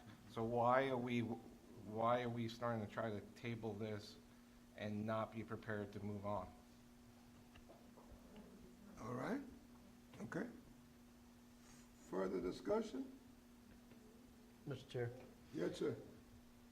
the reason we would extend this out be because we would be rushing it at this point, this time of year, to get ready for next year. Postponing it 1 year would give us more time to make sure it was done right. We don't want to do it, work in haste and put it out there and, now we need to back up and do it this way. So I think we do need to postpone it at least a year. Okay. All right, Mr. Chair, I'd like to add one more point, a little different than what everybody else said, although I agree wholeheartedly. It's better to do it deliberately, slowly, do it right, and, cause as less disruption as we can. But I just want to put it in the board's mind that with what's happening in the State House right now, talking about, school choice bills and things like that, the landscape in education could have changed by that time significantly. And so, just to further the point, if we push to get this done, it's likely not going to get done in a very effective way. And then secondarily, when we get it done, the landscape in public education could have changed drastically. And so, like the rest of this board, the sentiment, I'm very much in favor of delaying it. okay. Any further discussion? Is discussion on the board? No, none at all, sir. Thank you. Well, I'm looking at. Yes, it is. It's only for the board. Yeah, he asked if the discussion is only for the board. Okay, Yes, sir. okay. Any further discussion? Okay, all right. Thank you. We'll move down to item 5, executive session. And I'd like to ask, so that we, I'm sorry, we missing something? Yes, go ahead. Oh, yes, oh, yeah. We apologize, Mr. Chair, as you all discussed and approved earlier, we have one more item under the superintendent's report. There is a policy. Dr. J. McLeod will come forth at this time.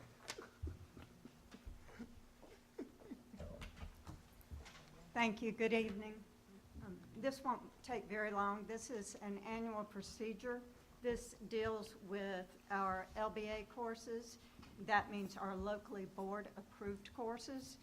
Just for background, according to the activity coding system for the state of South Carolina, each district must maintain a listing of locally approved courses by subject area and subgroups. These activities must be uniformly numbered within each school district, and all locally approved board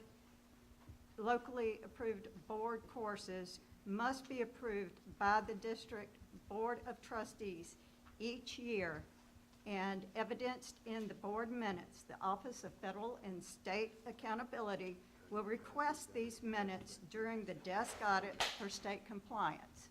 We are in that phase currently for our desk audit for state compliance, which looks at academics, operations, human resources, all of our departments together.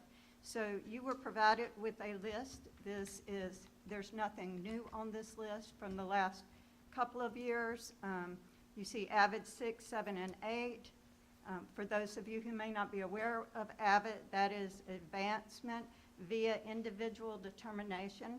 It is part of a framework for improvement that our middle and high school, some of them use. So we have to have a course available for those in the middle school. And you'll also see further down the list, Abbott 1, 2, 3, and 4. And those are the high school equivalents for those courses. We also have a show choir 7 and 8. We are trying to offer the African American literacy at the high schools, hoping that we'll be able to make that course. Careers in education, that's also a middle level course. That's an exploratory course. And then we have our 4 levels of strength and conditioning and 2 levels of unified sports.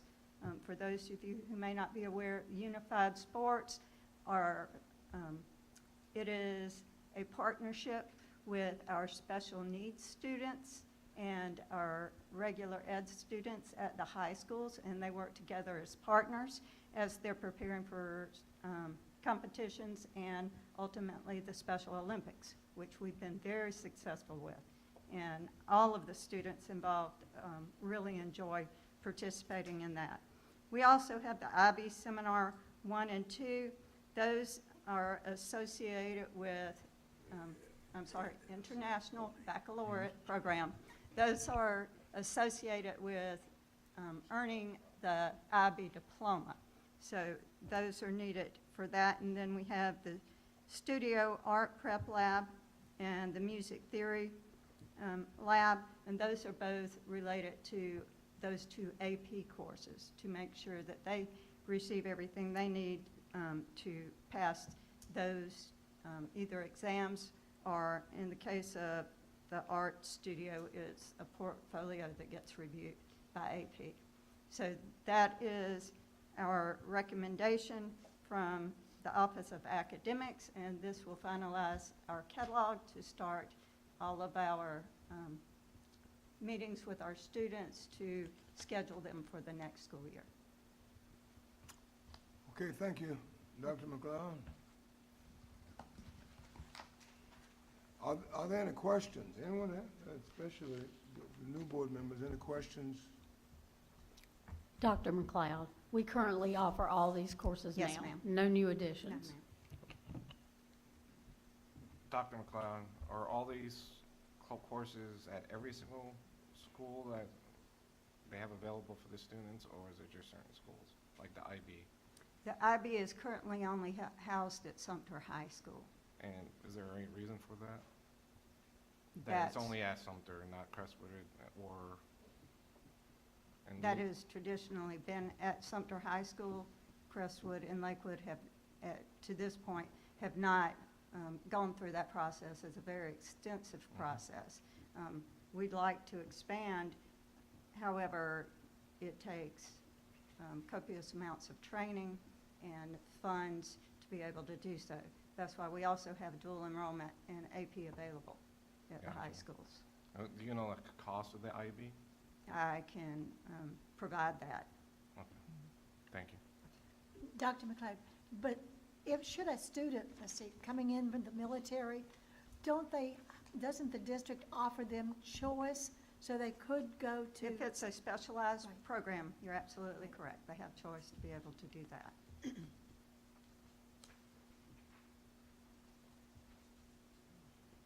Okay. Mr. Chair, the recommendation is to add approval of this, this list to the action items under 7.8, if Very that's good. okay. All right, sir. Thank you very much. Thank you. All right, executive session. Whoever makes the motion will need to read this entire section.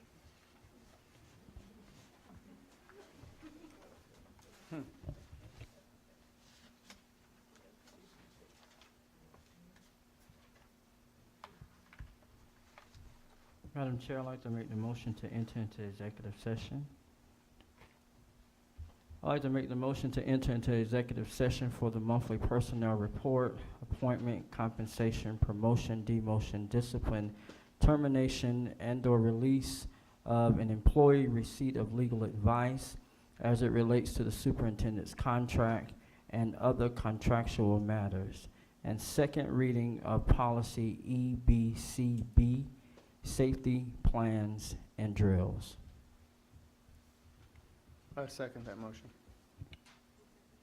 You've heard the motion that we enter into executive session for the monthly personnel report, appointment, compensation, promotion, demotion, discipline, termination, and/or release of an employee, receipt of legal advice as it relates to superintendent's contract and other contractual matters, and second reading of policy EBCB, safety plans and drills. We will vote on this item electronically.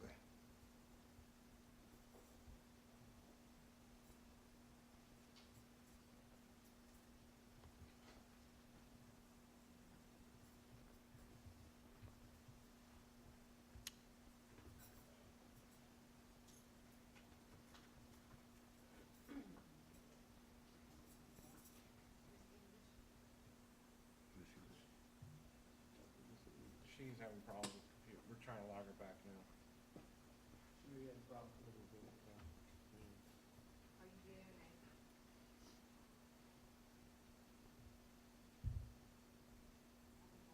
I think she can do it. Just Just raise your hand. Just raise, yea or nay. Hmm?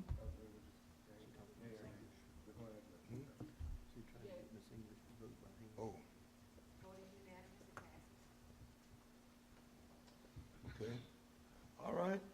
Ladies and gentlemen, we are going to enter into executive session. We want to encourage you to remain. There's quite a bit left on our agenda tonight.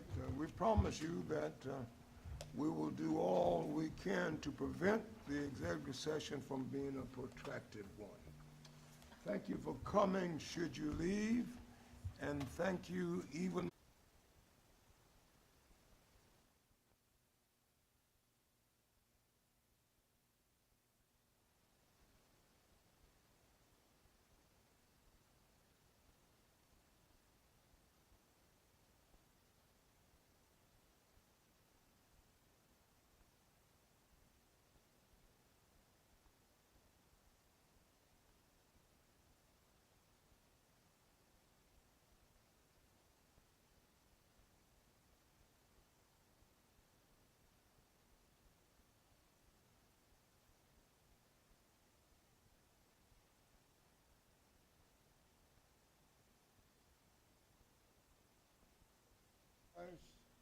three times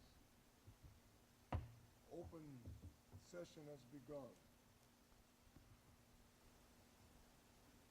Point 7, action 7, action required. Mr. Chair, I would like to make a motion to process shared vision through a series of meetings before ratification and presentation to the superintendent. Is that motion supported? Is it supported? Supported? Second? Second, all right. Is there any discussion? Those in favor will vote yea, those opposed nay, and those otherwise shall abstain.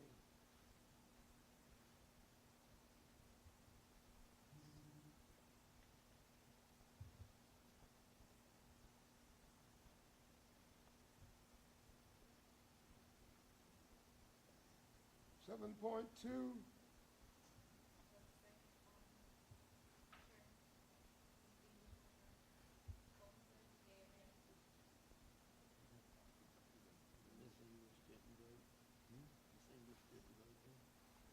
Oh.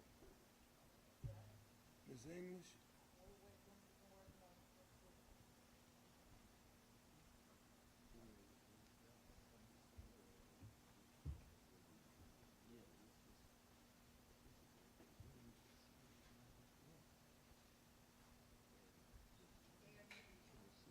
She's logging in.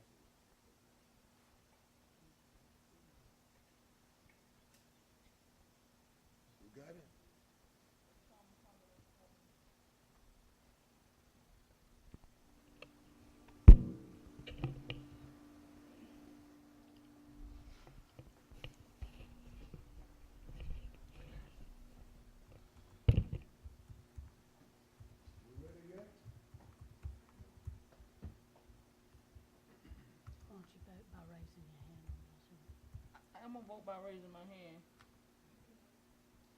Say yay. Yay, yay.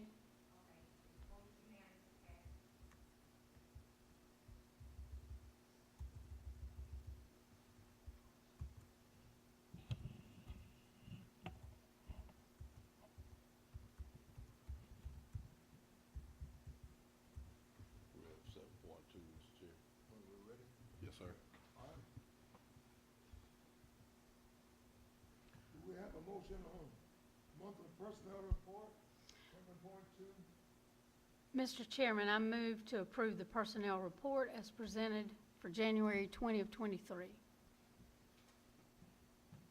Mr. Chair, I second it. Motion and second that the report be approved and adopted. You may vote your pleasure.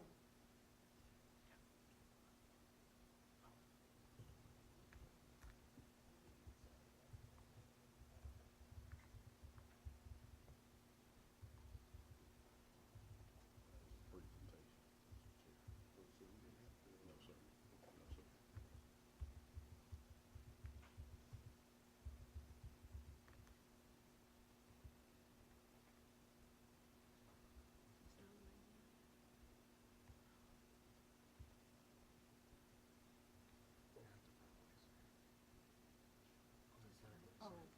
Yay. Okay. Good. 7.3, approval of the second reading of policy EBCD. Yes, Chairman, I'd like to make a motion to approve the second reading of policy EBCB, safety plans and drills. Mr. Chair, Tara Johnson, I second that motion. Thank you. Motion is made and supported. You may vote your pleasure. Yay.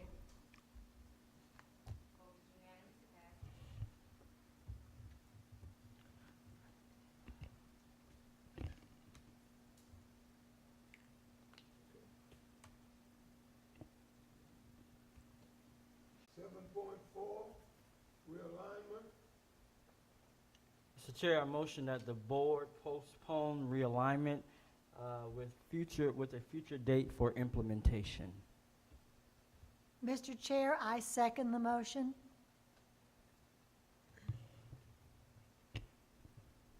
I vote yay. You've heard the motion in a second. Are you prepared to vote? You may vote your pleasure.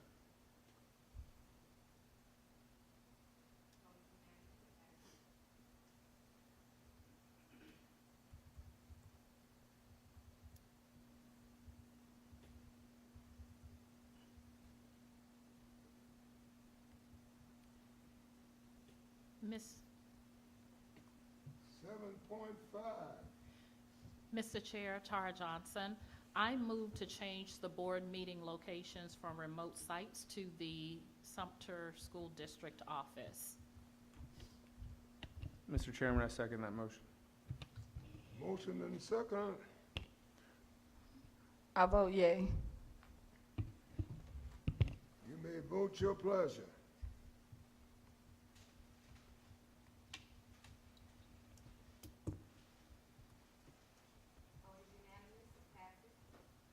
Seven point six,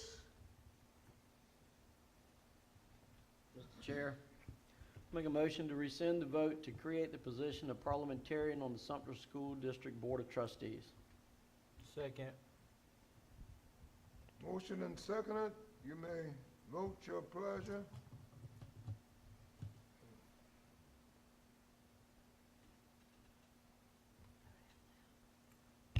I vote yay.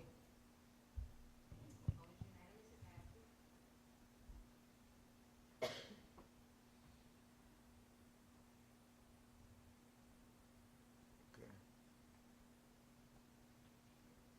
Got it? 7.7, amend board policy ARBD- of the school board. Mr. Chair, I make a motion to amend Board Policy ARBD-R, Organization of the School Board. Mr. Chair, second the motion. Motion is made and seconded for the amendment of the policy ARBD-R. You may vote your pleasure. My vote, yay.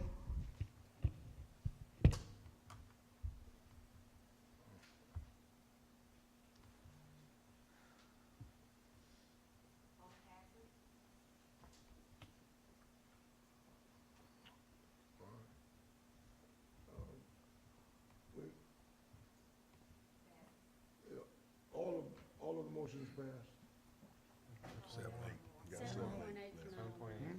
You got 7.8 left. You have 7.8 left. Okay, all right. Yes, sir. All right. And that's on the LBA? Yes, sir. Okay.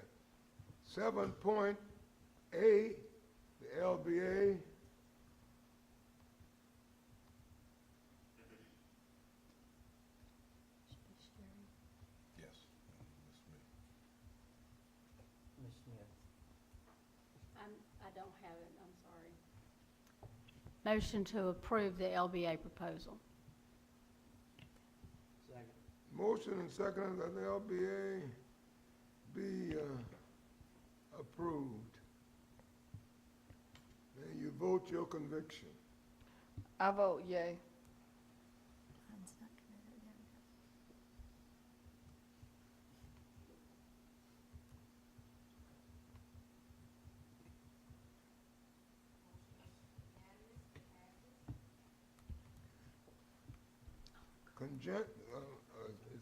Is that all the consent agendas before us? And shall stand approved. And if there are no objections, we will adjourn this meeting at 10:12. So declared. Good night. God bless you all.